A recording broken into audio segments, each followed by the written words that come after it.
مفکر اسلام جناب مولانا اظہر حسین نقوی صاحب قبلہ سے کہ پروگرام کے آغاز میں تاریخ کربلا کے حوالے سے، کیونکہ اس کا عنوان ہے، تو پروگرام کو آگے بڑھاتے ہوئے گفتگو کا آغاز کریں۔ اعوذ باللہ من الشیطان اللعین الرجیم، بسم اللہ الرحمن الرحیم، نحمدہ ونصلی علی رسولہ الکریم وعلی اہل بیتہ الطیبین الطاہرین المعصومین سبحان الذین اذہب اللہ عنہم الرجس وطہرہم تطہیرا ولعنۃ اللہ علی اعدائہم من یوم عداوتہم الی قیام یوم الدین۔ اما بعد فقد قال رسول اللہ صلی اللہ علیہ وآلہ وسلم ان الحسین مصباح الہدی والسفینۃ النجاہ۔ سبحان اللہ۔ یقیناً محرم الحرام کے ایام جو ہیں وہ اس کی ابتدا ہو چکی ہے جی، اور آج پہلی محرم کا دن ہے، تو چونکہ آپ نے اس پروگرام کا جو عنوان قرار دیا ہے وہ ہے تاریخ کربلا۔ جی، اگر ہم تاریخ کربلا پر نظر کریں تو یہ ایک بہت قدیم سلسلہ ہے کہ جس کے بارے میں علماء نے، محققین نے بڑی ڈیٹیل کے ساتھ، بڑی تفصیل کے ساتھ جو ہے اس پر گفتگو کی ہے اور اس پر کتابیں لکھی ہیں۔ تو پہلی بات جو میرے مطالعہ میں ہے حضرت آدم علیہ السلام سے شروع ہوتی ہے ماشاء اللہ، کہ جب حضرت آدم علیہ السلام کو زمین پر اتارا گیا تو حضرت آدم علیہ السلام کھانے کے متعلق غذا کے بارے میں پانی کی تلاش میں نکلے۔ چلتے چلتے جب اس جگہ پہنچے جسے کرب و بلا کہا جاتا ہے تو حضرت آدم علیہ السلام کو ایک ٹھوکر لگی۔ جب حضرت آدم علیہ السلام کو پاؤں پہ ٹھوکر لگی اور اس سے خون جاری ہوا تو حضرت آدم علیہ السلام نے سوال کیا کہ پروردگار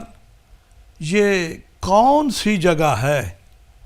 اور میرا کیا قصور ہے؟ میں تو تلاش میں تھا پانی کی، کھانے کی، اور جب یہاں پہنچا ہوں تو مجھے ایسے ٹھوکر لگی اور میرے پاؤں سے خون بہنا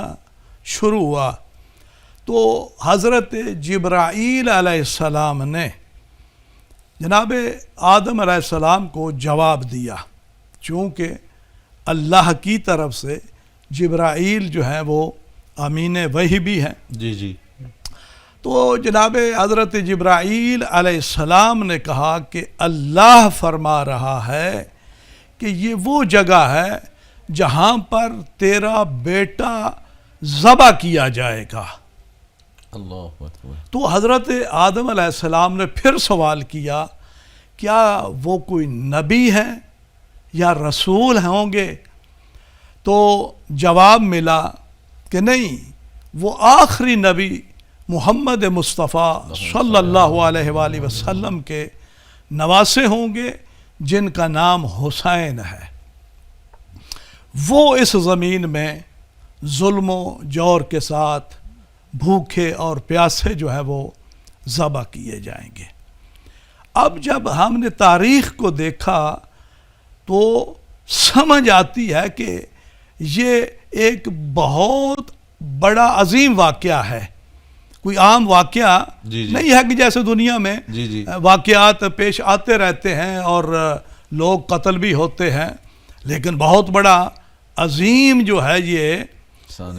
ذبح عظیم کے نام سے بھی اسی لیے اسے جو ہے وہ کہا گیا ہے۔ حضرت اسماعیل بھی ذبح ہوئے ہیں لیکن ان کی جگہ دمبا آ گیا، لیکن وہ جو حضرت اسماعیل کو ہٹا کر دمبا ذبح ہوا اس کے بدلے میں حسین ابن علی کو ذِبِ عظیم کے نام سے پکارا گیا۔ تو آپ اندازہ لگائیں، تو حضرت آدم علیہ السلام نے کہا کہ پروردگار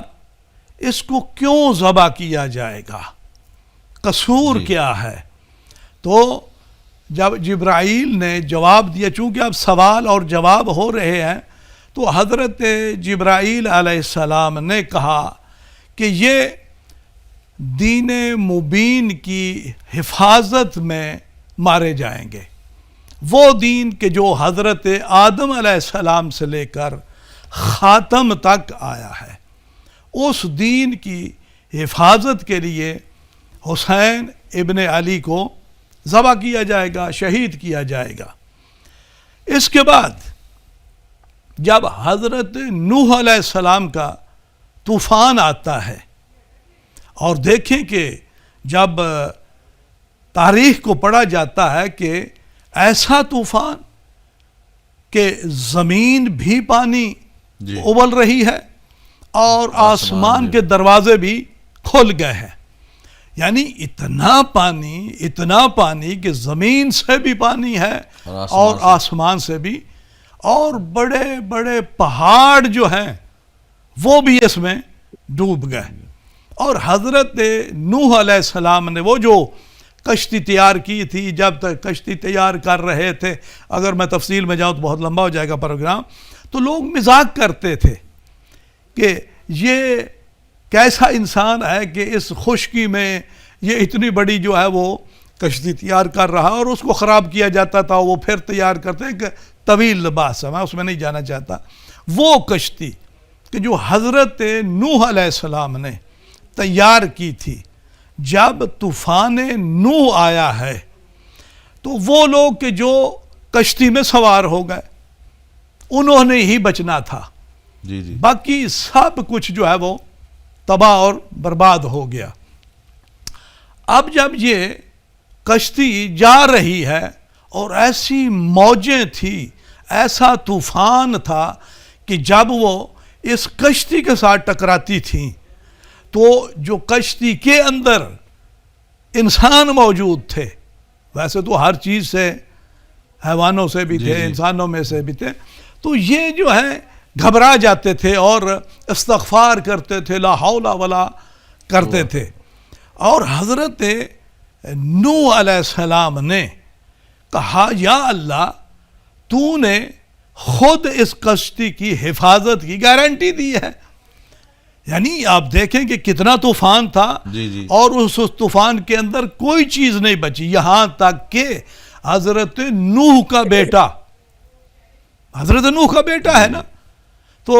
جب یہ طوفان آنے لگا تو حضرت نوح نے اپنے بیٹے سے کہا کہ آؤ کشتی میں سوار ہو جاؤ، تو اس نے کہا کہ میں پہاڑ پہ چڑھ جاؤں گا۔ اس کا مطلب ہے کہ نبیوں کو چھوڑ کر پہاڑ پر چڑھنے والوں کی فہرست طویل ہے، اگر اس کو بندہ شروع کر دیتے ایک اور الگ ٹاپ ہو جائے گا۔ تو حضرت نوح علیہ السلام نے کہا کہ آج تجھے پہاڑ نہیں بچا سکے گا، کشتی میں سوار ہو جا۔ اور آپ کو شاید وہ حدیث پیغمبر کی یاد ہوگی کہ پیغمبر نے فرمایا تھا، مثل اہل بیتی کمثل سفینۃ نوح، کہ میرے اہل بیت کی مثال کشتی نوح پہ گیا، من رکبہ نجا، اور جو اس کشتی میں سوار ہو گیا وہ نجات پا جائے گا، ومن تخلف غرق ہوا، اور جو اس سے منہ پھیر لے گا، جو اس میں سوار نہیں ہوگا، اس کی کوئی گارنٹی نہیں ہے، وہ غرق ہو جائے گا، وہ تباہ و برباد ہو جائے گا۔ تو وہی بچے حضرت نوح کے طوفان میں کہ جو اس کشتی میں سوار تھے۔ اطمینان کب ملا؟ جب اس کشتی کو کنارہ ملا اور وہ اس کنارے کے ساتھ آ کر کشتی لگی اور اس سے لوگ اترے، اور جب یہاں پہنچے ہیں نا تو کوئی پانی نہیں ہے، پانی کی بوند تک نہیں ہے، تو بڑے پریشان ہوئے کہ اتنا بڑا طوفان ہے اور یہاں، اور جب اترے ہیں تو حضرت نوح علیہ السلام کو بھی ٹھوکر لگی،